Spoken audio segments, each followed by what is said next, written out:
नमस्कार, मैं Abhishek Raj, CEO founder Easyway Global. Sound of Mind में आप सभी का स्वागत है। आज का टॉपिक काफ़ी इंपॉर्टेंट है, पूरे वीडियो को देखिएगा। अगर आप एक छात्र हैं, आप सरकारी नौकरी का तैयारी कर रहे हैं या किसी भी प्रतियोगी परीक्षाओं की तैयारी कर रहे हैं, तो आपके लिए काफ़ी इंपॉर्टेंट लेसन है। पूरा वीडियो को देखिएगा, बहुत कुछ चीज़ें आपके माइंड से चेंज होने वाला है।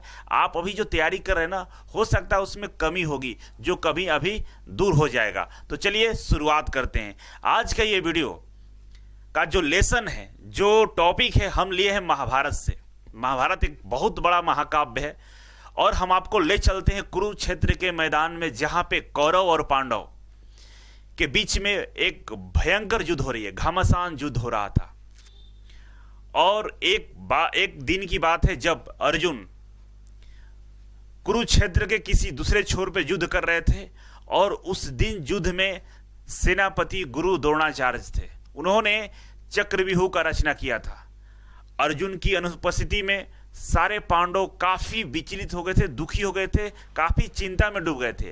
कारण था कि जो चक्रव्यूह की रचना गुरु द्रोणाचार्य के द्वारा किया गया था, उस चक्रव्यूह की तोड़ने की जानकारी किसी को नहीं था सिवाय अर्जुन के। और अर्जुन उस समय उपस्थित नहीं थे, वो कृष्ण के साथ दूसरे छोर पे कौरव के साथ युद्ध कर रहे थे। और उन तक मैसेज पहुंचाना पहले के दिनों में काफी मुश्किल काम था, क्योंकि युद्ध हो रहा है, वहां कौन कहां पे युद्ध लड़ रहा है, एग्जैक्ट जानकारी होती नहीं थी। और वहां पहुंचते पहुंचते हो सकता है सिनेरियो बदल जाए। तो इसी ख्याल में डूबे युधिष्ठिर चिंता में थे। तभी 16 साल का एक बालक, जिसका नाम अभिमन्यु था, वो सामने आता है और बोलता है कि ज्येष्ठ पिताजी, मुझे आज्ञा दीजिए, अनुमति दीजिए, हम चक्रव्यूह को तोड़ेंगे। उनकी बातों को, अभिमन्यु के बातों को युधिष्ठिर हल्के में लेते हैं। वहां पे जो चारों पांडव बैठे हुए थे, कोई इनकी बातों को नहीं सुनता है। फिर से अभिमन्यु दोहराता है कि मैं अर्जुन पुत्र अभिमन्यु आपसे अनुमति लेना चाहता हूं कि मैं इस चक्रव्यूह को तोड़ूंगा। और जो अभिमन्यु थे ना, उनकी मां का नाम सुभद्रा था। अब जब दोबारा बोला गया अभिमन्यु की तरफ से, 16 साल का बच्चा जब दोबारा से अपनी बातों को रहता है, तो युधिष्ठिर बोलते हैं कि बालक, अभी आपका उम्र नहीं हुआ है और मैं आपको अनुमति युद्ध के मैदान में जाने के लिए नहीं दे सकता हूं। तब वहां पे बैठे पांडव पूछते हैं कि आखिर आपको चक्रव्यूह के बारे में कैसे पता है। तो अभिमन्यु बताते हैं कि मैं जब मां के गर्भ में था, तो पिताजी मतलब अर्जुन सुभद्रा को एक कहानी सुना रहे थे। और वो कहानी था कि चक्रव्यूह का अगर युद्ध होता है, चक्रव्यूह की रचना की जाती है, उसमें कैसे लड़ा जाता है, उसके बारे में सुभद्रा को बता रहे थे और अभिमन्यु उसको सुन रहे थे। लेकिन अभिमन्यु बोलता है कि लेकिन जब 7वें दरवाजे के पास, चक्रव्यूह में 7 दरवाजे होते हैं, 7 गेट होते हैं, मतलब 7 गेटों पे अलग अलग महारथी खड़े होते हैं, उसमें प्रवेश करना होता है। 7वें दरवाजे तक कहानी को मैंने सुना है। इसके बाद माँ सो गई और उसी के साथ हम भी सो गए। मतलब जब बच्चा गर्भ में होता है तो माँ के साथ ही वो अपनी एक्टिविटी करता है, माँ सो गई तो बच्चा भी सो जाता है।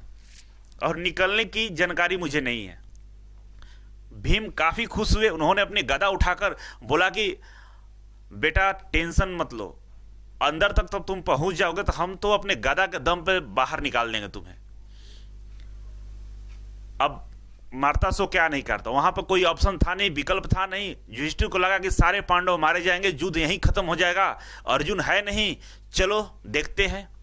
चारों भाई अभिमन्यु की सुरक्षा, भारी सुरक्षा के बीच में मैदान में गए। अभिमन्यु थे पीछे, चारों भाई थे कि हम अभिमन्यु का सुरक्षा करेंगे, और जब अभिमन्यु दरवाजे में प्रवेश करेगा, पीछे पीछे हम लोग भी आगे बढ़ते जाएंगे और युद्ध करते करते हम जीतेंगे चक्रव्यूह को। लेकिन जैसे पहले दरवाजे पर जाते हैं, अभिमन्यु अंदर प्रवेश कर जाता है, जयद्रथ को मारता है तीर, जयद्रथ साइड होते हैं, अभिमन्यु अंदर प्रवेश कर जाता है, क्योंकि उसको पता था कि हमें कब और किस समय पे टाइमिंग के साथ हमें तीर चलाना है। वहीं चारों पांडव पहले ही दरवाजे पे युद्ध करते रह जाते हैं। जयद्रथ उनको टस से मस होने नहीं देता है, अंदर घुसने नहीं देता है, जबकि अभिमन्यु धड़ाधड़ छठे 7वें दरवाजे तक पहुंच जाता है। तो यहां पे एक लेसन है आपके लिए। लेसन ये है कि अगर आप बहुत ज्यादा पढ़ते हैं, बहुत ज्यादा मेहनत कर रहे हैं, बहुत ज्यादा इंटेलिजेंट है, इसका मतलब ये नहीं कि नौकरी लग जाएगा। भीम बहुत बलशाली थे, चार चार योद्धा, युधिष्ठिर, नकुल, सहदेव, भीम, सब अपने आप में योद्धा थे, लेकिन एक सिंगल जयद्रथ जो उनसे कहीं कम था, उसको हरा नहीं पाए, उसको हटा नहीं पाए। अकेले जयद्रथ चारों को देख लिया। रीजन क्या था? रीजन क्या था कि जो वहां पे रणनीति बनानी थी, वो रणनीति वो लोग चारों पांडव नहीं बना पा रहे थे। वो नहीं भाप रहे थे कि हमें कहां पे अटैक करना है, और जिसके वजह से चारों पांडव पहले दरवाजे पे ही रह गए। उसी तरह हम पढ़ते तो बहुत हैं, लेकिन हमारी रणनीति ही गड़बड़ होती है कि हमको पढ़ना क्या है, कौन से क्वेश्चंस को प्रैक्टिस करना है, कौन सा चैप्टर हमारे लिए कमजोर है, कौन से टीचर के पास पढ़ना है, कितना पढ़ना है, कितना समय देना है, कहां पे चोट करना है, कहां पे अटैक करना है, ये नहीं मालूम होता है। जब नहीं मालूम होगा तो कितना भी पढ़ने में आप धुरंधर हो, नौकरी नहीं मिलेगा। घंटे से पढ़ के घंटा अंतिम में मिलेगा, कुछ नहीं मिलने वाला है। इसीलिए पूरी रणनीति के साथ, घंटों के साथ नहीं, रणनीति के साथ आप अपनी कमजोरियों पे काम कीजिए, सफलता मिलेगा। सफलता कभी छोटा बड़ा नहीं देखता है। अभिमन्यु 16 साल का बच्चा सारे कौरव को लोहे का चन्ने चबा दिया था। तो इसीलिए मैं बोल रहा हूं कि यहां पे अगर आप किसी भी लक्ष्य के पीछा कर रहे हो और रणनीति सही नहीं है, आप अपने आप को नहीं भाप पा रहे हो कि हम कहां कमजोर है, अपनी कमजोरियों पर काम नहीं कर रहे हैं, तो आप सफल नहीं हो सकते हैं। इसके बाद देखिए दूसरा लेसन हम पहुंचते हैं। जब दुर्योधन ने देखा कि गुरु द्रोणाचार्य, कृपाचार्य, तमा, अश्वत्थामा, हमारा जयद्रथ, ये सब लोगों को हराते हुए अभिमन्यु 7वें दरवाजे तक पहुंच गया है, कौरव को भारी चिंता हुआ। अरे ये तो बहुत घोर बेइज्जती होगा। एक 16 साल का बालक सबको चित कर दिया। दुर्योधन ने आदेश दिया कि इस बालक को सारे महारथी मिलकर मारो। जबकि प्रधान सेनापति गुरु द्रोणाचार्य, तो उन्होंने बोला कि ऐसा सही नहीं है, एक महारथी से एक ही महारथी लड़ सकता है। लेकिन दुर्योधन हठी था। उन्होंने बोला कि नहीं, ये बालक अगर चक्रव्यूह तोड़ के बाहर निकल जाता है तो हमारी बहुत बड़ी बेइज्जती होगी, बहुत सेना मारा जाएगा। सभी महारथियों को आदेश देता हूं कि इस बालक को घेर कर मार डालो। अब अभिमन्यु के पास अधूरा ज्ञान, 16 साल का बालक, उसको पता ही नहीं था कि चक्रव्यूह से बाहर निकालना कैसे है, और निकालना काफी आसान होता है ढुकने से, लेकिन अभिमन्यु को यह पता ही नहीं था। मतलब अधूरा ज्ञान, और अधूरा ज्ञान ही एक्सीडेंट कराता है। खतरा के बीच में आप खड़े हो जाते हैं। अधूरा ज्ञान मतलब मौत, और यही अधूरा ज्ञान अभिमन्यु को मौत के काल में समा देता है। जैसे भी अभिमन्यु देखता है कि सामने 7 महारथी आ गए हैं, दुर्योधन, कृपाचार्य, दुशासन, जयद्रथ, सब मिलकर अटैक कर चुके हैं अभिमन्यु के ऊपर। अभिमन्यु के रथ को तोड़ दिए, इसके सारे अस्त्र टूट फूट गया।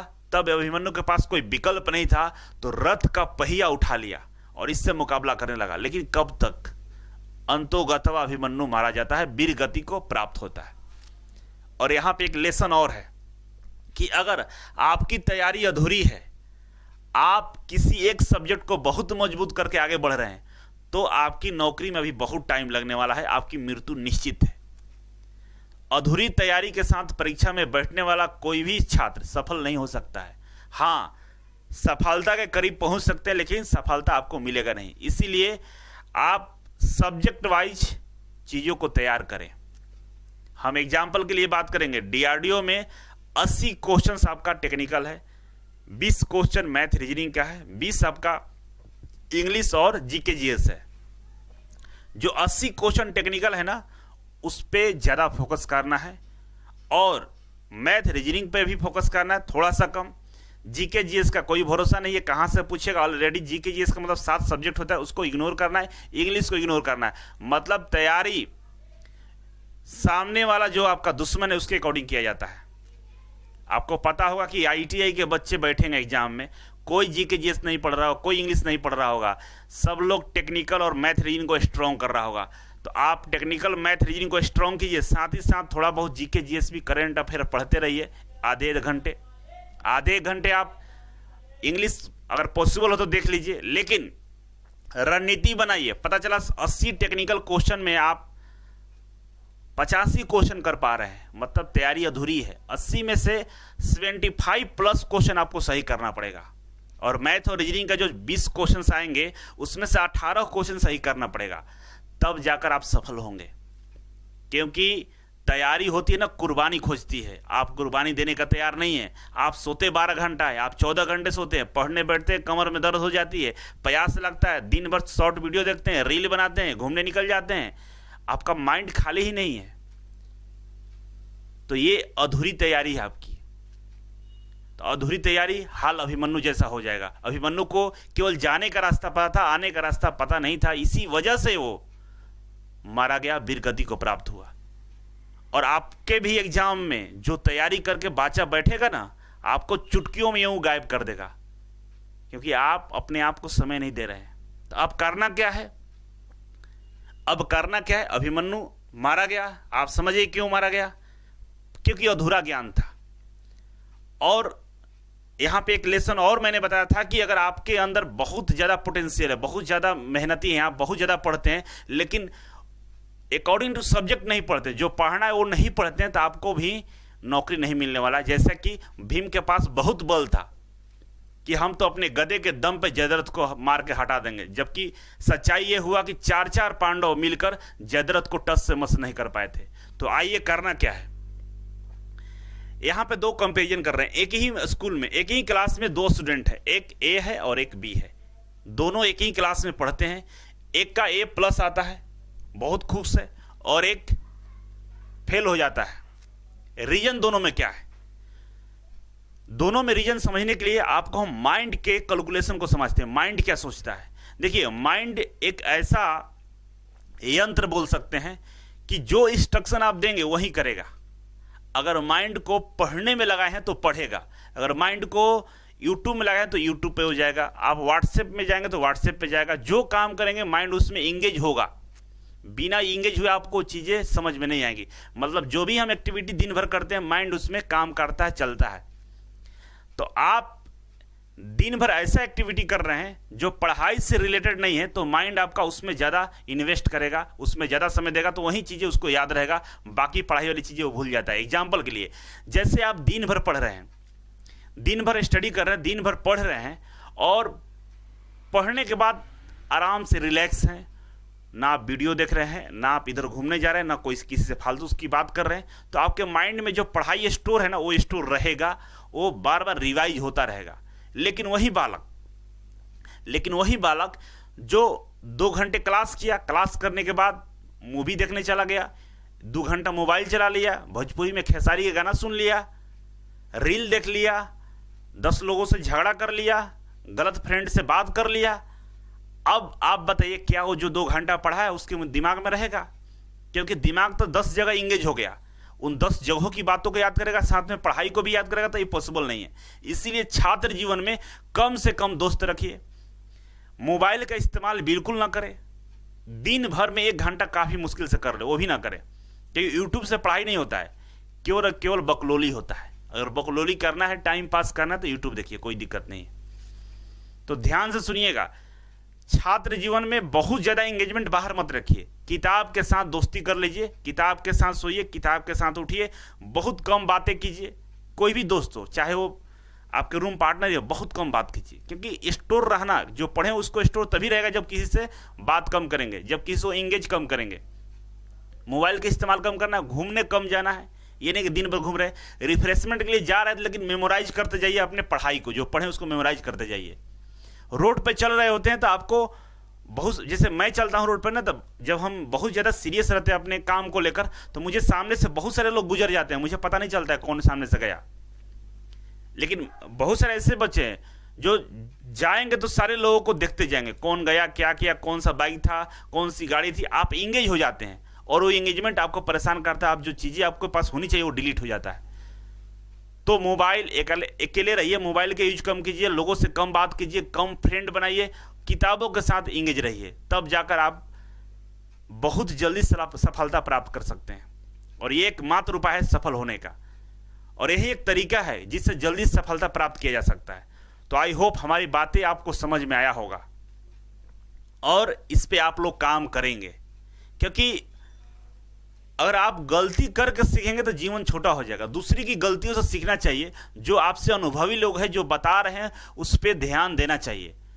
और मैं अपने अनुभव के बेसिस पे बता रहा हूं कि अपने दिमाग को शांत रखिए, पढ़ाई के अलावा बहुत ज़्यादा जगह इंगेज मत कीजिए, केवल पढ़ाई में ही इंगेज रखिए, इससे दिमाग आपका रिस्पॉन्सिव होगा। और क्वेश्चन का प्रैक्टिस खूब कीजिए, क्वेश्चन का प्रैक्टिस ही सफलता एक कारण है बस, और इसके अलावा कोई दूसरा शॉर्टकट नहीं है। जो लड़का क्वेश्चन का प्रैक्टिस किए रहेगा तब जाकर वो एग्जाम में परफॉर्मेंस कर पाएगा। ये नहीं एग्जाम में गए और क्वेश्चन पढ़ रहे हैं, ऑप्शन पढ़ रहे हैं, सोच रहे हैं, तब आंसर दे रहे हैं, उससे एग्जाम नहीं निकलता है बाबू। इतनी रिस्पॉन्सिव दिमाग को बना दीजिए कि क्वेश्चन दिखे और आंसर आपको पता चल जाए। इस स्पीड को मेंटेन करना है आपको। ये स्पीड कब आएगा? जब आप खुद पर टाइम देंगे। बहुत सारे बालक सोने में 12 घंटा लगाते हैं। अरे कम सोइए, 8 घंटा काफ़ी होता है। 14 घंटे स्टडी कीजिए, तब जाकर सफल होइएगा और नौकरी जल्दी मिलेगा। Thank you so much. Next video में फिर से मिलेंगे इस तरह के मोटिवेशनल वीडियो में। अगर और वीडियो चाहते हैं कि हम इस तरह के वीडियो लेकर आएँ तो कमेंट बॉक्स में कमेंट कीजिए कि क्या साउंड ऑफ माइंड एपिसोड चलते रहना चाहिए या बंद हो जाना चाहिए। Thank you so much.